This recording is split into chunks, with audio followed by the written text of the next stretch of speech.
En cambio, escrita la expresión algebraica, y la vamos nosotros a pasar pues a un texto del lenguaje común, ¿no? Entonces, para esto, pues vamos a tener aquí pues estas cuatro, ¿no es cierto? Ejemplitos que tenemos ahí de literal A, B, C y D, que sería igualito pues a nuestra sección C de la hoja de trabajo, ¿no es cierto? Que se ve este dato en pantalla. Así que ahí hay pues algunos, ¿no es cierto? Ejercicios, tenemos un total de 8.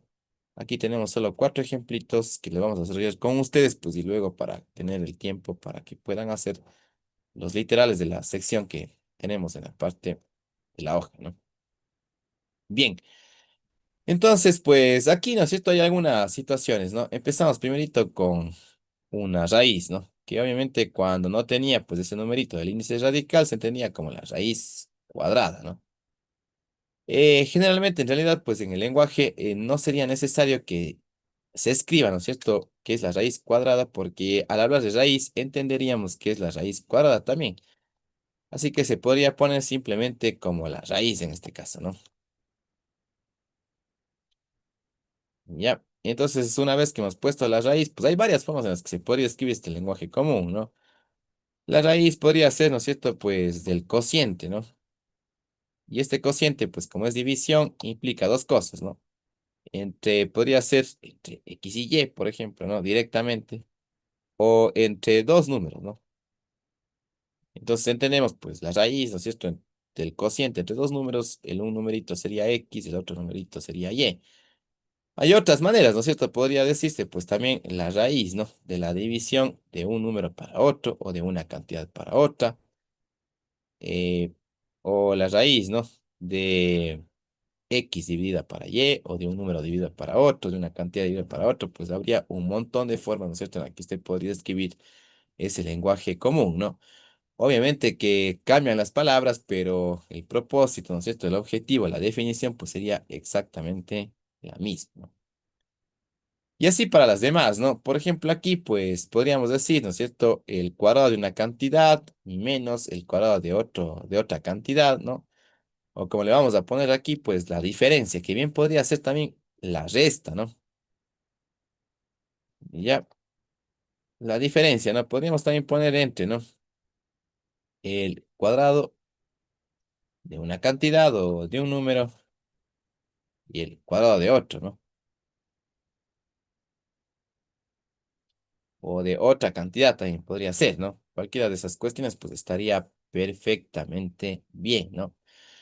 O tal vez, pues podría ser, ¿no es cierto?, la diferencia de los cuadrados de dos números, ¿no? Esa es la que vamos a optar nosotros aquí, la diferencia de los cuadrados de dos números, ¿no? Entonces, pues, la diferencia, ¿no? Sería la resta. Tenemos el cuadrado de cada numerito, pues que obviamente se va a restar. Y como son dos números diferentes, pues el uno es X y el otro es, ¿no es cierto?, Y, ¿no? Bien. Vamos con los factores escalares, ¿no? Para estos últimos dos ejemplitos de acá, pues notemos que aquí tenemos cinco veces, ¿no?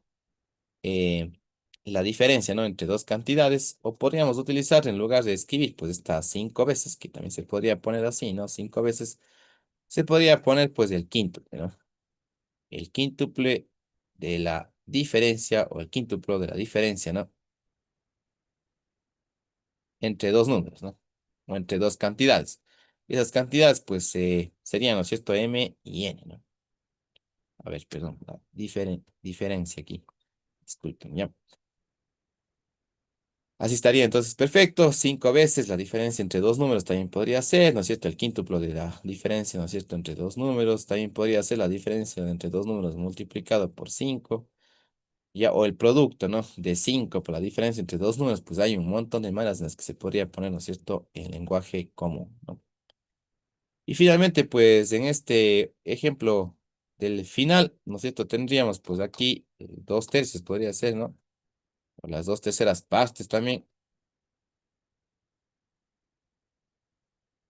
de una cantidad al cubo, ¿no? Para no poner el número, podríamos poner pues esto de una cantidad también, que es lo mismo, ¿no? Entonces tenemos pues esa cantidad, ¿no? Con el exponente 3 que obviamente se define pues el cubo, ¿no? Y tenemos las dos terceras partes, pues que nos indicaría entonces que deberíamos multiplicarle dos tercios por eso. Bien, entonces, no sé si es que tenemos alguna inquietud por ahí, tal vez quizás